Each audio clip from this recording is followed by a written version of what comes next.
Welcome to the first ever episode of BCCC Talks with me, your host, Charlie Moore. Now, this is episode 5 of our podcast at the college, but this is the first official episode of the podcast when it has a name. Speaking of the name, shout out to Destiny Cooper for coming up with the name and everyone who voted on the name in the SGA meeting.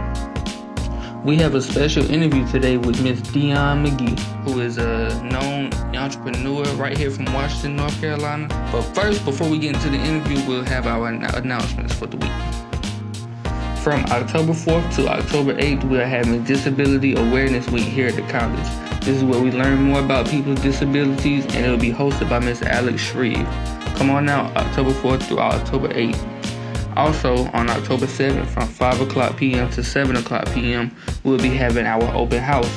You might have heard about that on the radio if you listen to 101.9. But come on out, and if you're a student, bring a non-student, and both of you will be entered in a raffle to win a pair of free AirPods. Come on out on the 7th.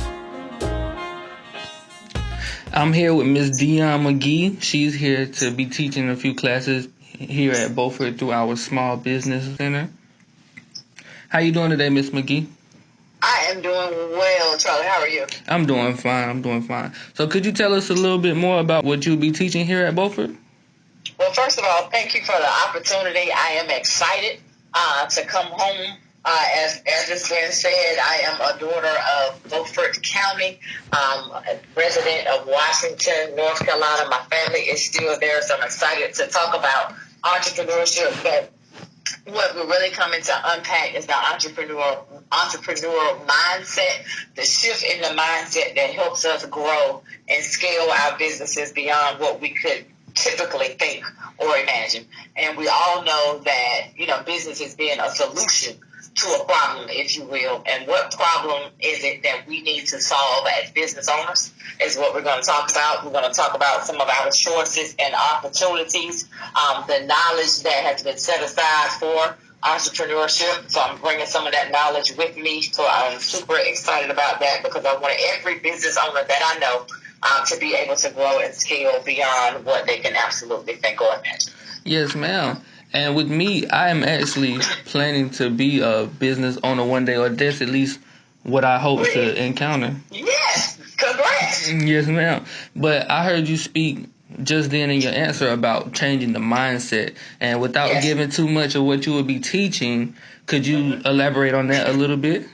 From an entrepreneurship standpoint, Charlie, sometimes we don't think outside the box. And I honestly really wish that even when I was at P.S. Jones or maybe even John Small, that I could have had an entrepreneur come to our school.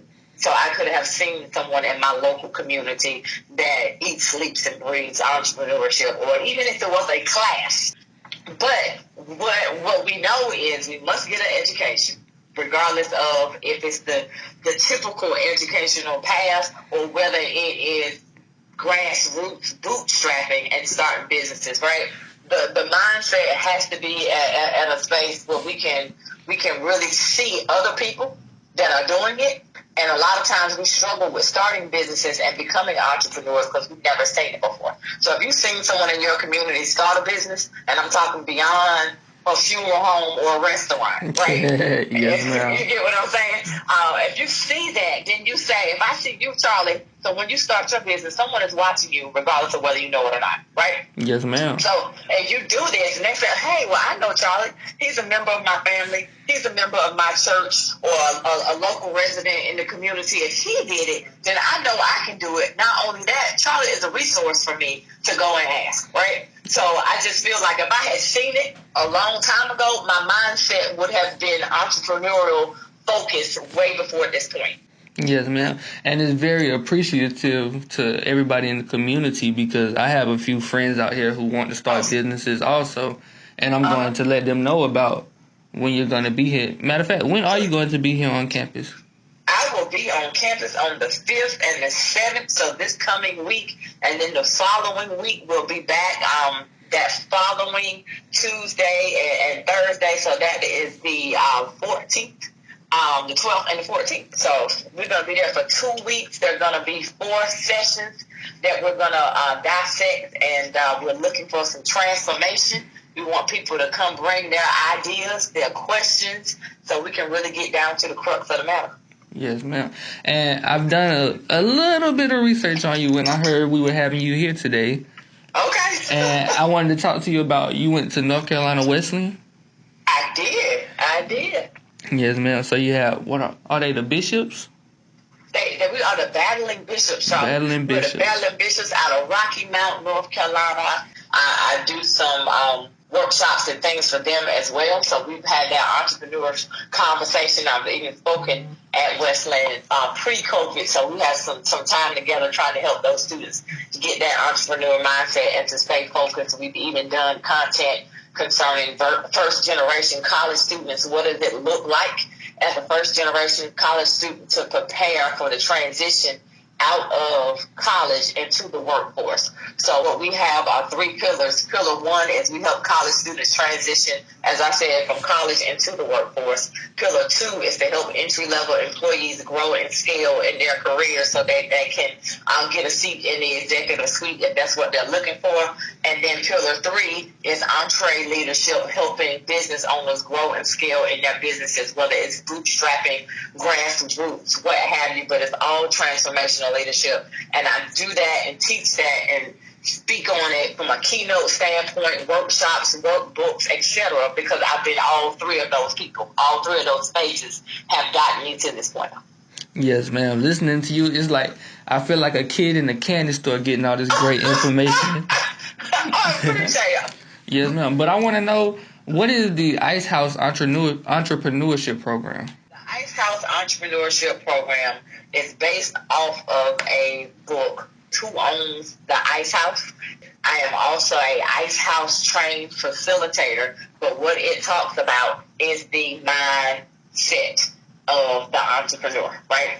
Yes, ma'am. So, and it pulled my interest because, and I won't give it all away because if I tell too much, then people won't read the book. But the book itself, the book, because I want people to really read the book and just say like, wow, we overthink things from an entrepreneurship standpoint, right? So the deal on it simply is this. There was at that point he was younger, but a gentleman that was born in the Mississippi Delta, right? And we're talking Jim Crow era where, minorities did not own any property and surely didn't own any businesses, right? Yeah. So at the end of the day, he was the only one in town that wasn't picking cotton. He decided that, for those that were out in the field that were picking cotton, he wanted to be a solution to the problem, right? So the problem was everybody's in the field in the Mississippi Delta, 100 degrees, picking cotton. They needed ice and they needed water, okay? So Who Owns the Ice House is really about a gentleman that had an idea. He sold blocks of ice and delivered the blocks of ice to everyone in the community. He was the only entrepreneur in the community. He saved his money, he and his wife, and then they became property owners. They started buying real estate in the community. So my point is those things that we write down, right, as far as ideas, innovation, a lot of businesses are at the ideation stage. How do we get past that point and not overthink it to start and create something that people are waiting for us to create? So would you say when you're starting your own business or becoming an entrepreneur, would it be more important to just start without overthinking it and then learn as you go? I couldn't have said it better, Charlie. I am so serious. And let me for people that actually want to read the book, as I said, the book is available online. The author is Gary Schoninger and Clifton Tolbert. Clifton Tolbert is the nephew of Uncle Cleve, is the one that owned the Ice House, but he taught his nephew Clifton everything that he knows, right? And there's a lesson in just jumping, right? There's a lesson in just jumping, Charlie, and getting the knowledge as you go. Now, I won't sit here and tell you that I knew everything that I needed to know about entrepreneurship to get started, but I was not afraid to take the leap. You're going to learn as you go. You're going to get better as you go. And there are going to be some setbacks as you go, right? But it's all about the skill set and the knowledge that comes along with it. And from one program to the next, from one contract to the next, I get better. Over time, I have become a better negotiator. Over time, I have become a better speaker. So if I just say, hey, I'm doing keynote talks and I'm the best keynote speaker on the planet, that's not true. Even Les Brown is nervous when he gets ready to go get on the stage, right? Mm-hmm. However, he still gets on the stage and he perfects the craft as he goes. So yes, if you have an idea, get started. Find those, in your community that have done it. Get those resources, like we're talking about right now. The SBC of Beaufort Community College. There are resources that are available, and there are a lot of people that are actually bootstrapping. And when I say bootstrapping, I mean they're starting with their own funds. They don't want or can't get a loan, right? So how do you start with what it is that you have to get it started? You got to start with the idea. And if it's, you make one pie and sell the one pie, that turns into 4 pies and so on and so forth, right? Yes, ma'am. Yeah. So we're going to concentrate on making that first pie. That's right. We're going to make the first pie. We got to get to that. In order to make the first pie, you got to have the right recipe. So let's focus on the recipe, right? The ingredients that go into the pie and not overthink, oh, this is bigger than me. I hear that all the time. This is bigger than me. It's so big, I can't even conceive how it can happen. And that's when we overthink it and we get stifled by what's in our heads and don't ever really get started. And there are so many people that are waiting on us to get started so they can get started. Yes. You talked about being a speaker, and with a little more of my own research, I want you to elaborate a little bit about what roar is. Oh, wow. So you did do some research. Hey. Yes, ma'am. Yes, ma'am. I love it. So the roar, I call it the roar factor. And the definition of roar is to be relentless, optimistic, ambitious, and results driven. That's who I am. I want everyone that I encounter to pick up that same mantra. That is the title of my book, actually, Finding Your Roar, which is also available on Amazon. But I wrote that book after spending a good 25 years of my career in corporate America. I was the only African-American female in the executive suite. So I worked for a company that had 4,000 employees this last 10 years of my career. 4,000 employees, less than 10% minorities, and I was the only African-American female in the executive suite. And I tell everyone that you do not have to be a statistics major, right, to know that there was something wrong with those numbers. And I had to escape the 60, 70 hours of corporate America every week. I had to escape the burnout, and I did not like the injustice that I saw being a female and trying to move up the ranks. So there were a lot of setbacks, there were a lot of challenges. So I just started taking notes about some of the things that I had experienced, right? Not ever thinking about those notes turning into a book. I literally was taking those notes to have conversations with HR, because some of the people on my team were very lackadaisical, right? And to have conversations with my vice president about some of the people that, needed to be on performance plans, that we needed to move to other departments, things of that nature, because I inherited a toxic team from a former manager, right? So, and I'm sitting in my office one day, and I was like, okay, we're going to go beyond the notes. It's time to write the book. It's really time to write the book. I'm sitting there, guys, like, yeah, it's time to write the book. Tell your story, because you're not the only one that has experienced this, is dealing with it, or will ever deal with this type of, injustice, right? So, get to the point, wrote the book. Book was released. I left corporate America. That was pretty much my resignation of leaving corporate America when I wrote the book. And honestly, what I was seeking, Charlie, was the freedom to create on my own schedule, the freedom to create my own ideas, to speak, to change the lives of other people, right? Because like I said, back to John Small and P.S. Jones, I wish that I would have had someone come to my school and talk about entrepreneurship even in the 5th and 6th grade, right? Things would be a whole lot different, because if we think about it, everyone is not on the college track. Everyone don't want to go to college.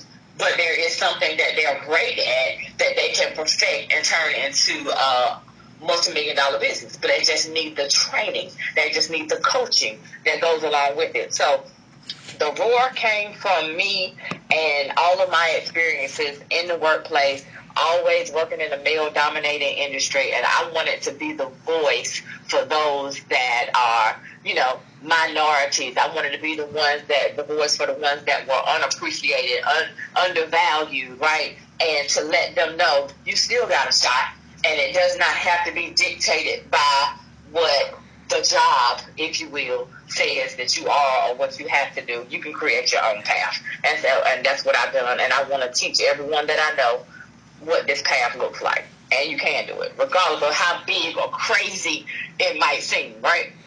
Yes, ma'am. I have one more question before we get out of here, Miss McGee. All right. What would you say to the young person out there who is starting his business, or he doesn't know where to start exactly?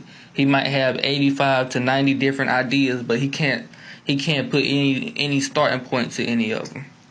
Oh, that's a great question. What would I say to the young person? What I would say is that they need to roar. They need to be relentless, optimistic, ambitious, and results driven. Do not listen to naysayers. Get a coach that can help walk you through that path, that journey.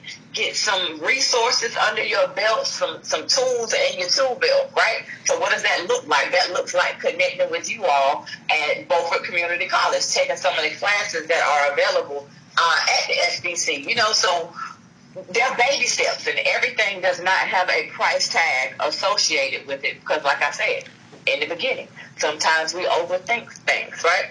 Yes, ma'am. And I know you all have classes, entrepreneurship for beginners. That's where you start. How do you do QuickBooks?